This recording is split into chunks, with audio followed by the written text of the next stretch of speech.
So at Philadelphia, we're doing a lot of things around open government, particularly open data, open source, and open participation. So for open data, to give a little background, our departments at the city are using and gathering data all the time, and we house most of it at the technology department. And this data has been available upon request to the public because it's funded using taxpayer dollars. But typically, you need to know what to ask for. You have to fill out this right to know form, and often taxpayers don't actually know what data exists, let alone how to ask for it and what it means. So we're doing things like publishing that data so that we're becoming more accountable, more transparent, more credible, and we're cultivating a more informed public. And so that has opened the door to many possibilities. We had our executive order in April of 2012 that Mayor Nutter signed, which really kicked off open data inside city government of Philadelphia. Shortly after, we had our chief data officer, Mark Head, hired, and then he created a working group of open data representatives in various departments across the city. And together, they work together to bring attention to open data in city government, and it's resulted in departments releasing over 50 data sets so far.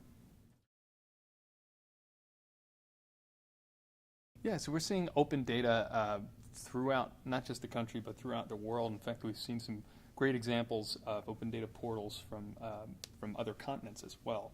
But I think that Philadelphia is trying to lead the way in a lot of senses. For one thing, our open data portal is not even government run. It's actually run by a third party, a nonprofit news organization is running our open data portal, and it includes data not just from the government, but also third parties and nonprofit organizations. We're trying to take a different approach in that way, and we also have a lot of participation from our local technology community. We have hackathons just about every month, sometimes twice a month, and often they're actually double booked. It's great. So we have a really good connection with our local technology community, and in some ways it's helping to drive what we do inside of city government. I'd say the biggest challenge we face is trying to coordinate our efforts around innovation. Essentially, it's very easy, I think, for a bunch of innovative people and a bunch of innovative ideas to go off and sort of go off on their own, and ultimately, unfortunately, sometimes result in one-offs or people stepping on each other or creating redundancy. So we have a term called innovation management, and I think my boss, Adele Abade, may have coined that term. He certainly coined it in the city of Philadelphia, but he created a vision for this innovation program that we have in Philadelphia, and it's actually a document that you can read and that we all keep in mind when we're working, and we also meet bi-weekly to talk about the things that we're doing, bounce ideas off each other, coordinate on a lot of projects. So whether it's civic technology or open data or GIS or new urban mechanics, we're all meeting and we're talking about the stuff we're doing to try and counter that challenge, because it really is one of the biggest challenges we could face. How have you seen citizens reacting to all the stuff you're doing? We've had great feedback so far. So particularly with our presence in mobile apps. So that's something that we've been calling open participation. We take this data that we have, in its raw format. It might be a spreadsheet or an API, not really digestible, but often we can present it through something like a mobile app, which is a lot easier to consume for your average citizen. So, for instance, the Philly 311 mobile app, which launched about a year ago, allows people to report things like potholes, broken street signs, etc. We're taking data that we as a city have, and we're giving it to citizens so you can view nearby service requests, but we're also asking for data back from the citizens that departments can use to drive their business processes.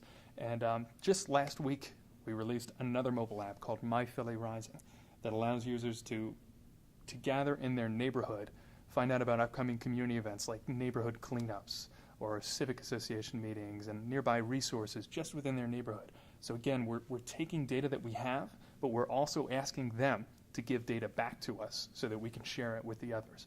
And we've seen great feedback from that so far, just in participation alone. We're doing things in addition to that, though, with participation, in that we're engaging our local technology community. So we have Civic hackathons here, which they're common in many cities. But just for a little background, it's essentially a programming marathon where people get together Saturday morning and they spend the whole day and sometimes all of Sunday as well. But by the end of that day on 5 o'clock, you're supposed to have a working prototype of something. And at Civic hackathons, they're things that make the city better. So we attend those hackathons where they make the kinds of APIs the kinds of apps that I mentioned using our data and our APIs. We attend them. We have a great presence on GitHub, the largest code sharing website out there. And we even create libraries and things to make it easier to use our data. And when people make apps and libraries, we adopt them in ourselves and tell other people about them. So we're getting a lot of great feedback from our technology community as well.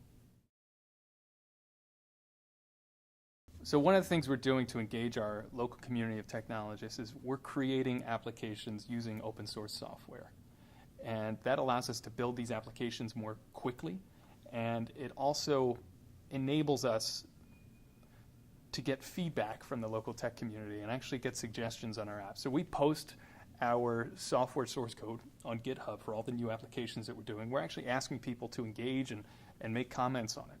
But if we expect the local technology community to help us and contribute to our projects, we have to use software that they want to use. So we're doing things like embracing open source. It's RESTful APIs, JavaScript client-side applications, NoSQL databases. We're hosting things in the cloud. We're doing things that we're not used to, and we're experimenting, and we're being brave about it.